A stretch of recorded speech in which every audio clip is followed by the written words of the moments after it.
لا جرم أن ما تدعونني إليه ليس له دعوة في الدنيا ولا في الآخرة، وأن مردنا إلى الله، وأن المسرفين هم أصحاب النار. فستذكرون ما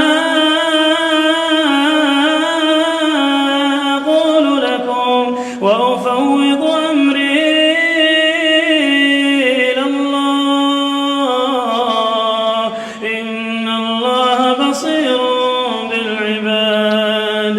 فوقاه الله سيئات ما مكروا، وحاق بآل فرعون سوء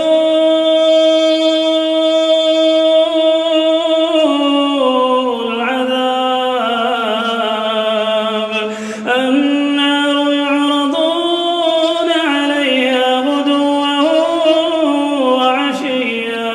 ويوم تقوم الساعة أدخلوا آل فرعون أشد العذاب. وإذ يتحاجون في النار فيقول الضعفاء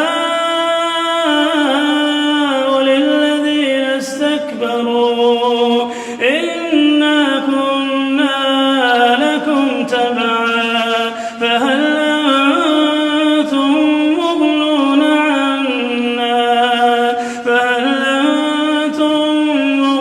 عنا نصيبا من النار.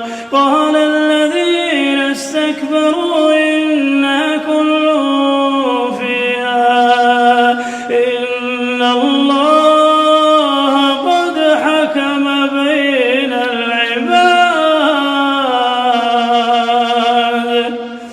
وقال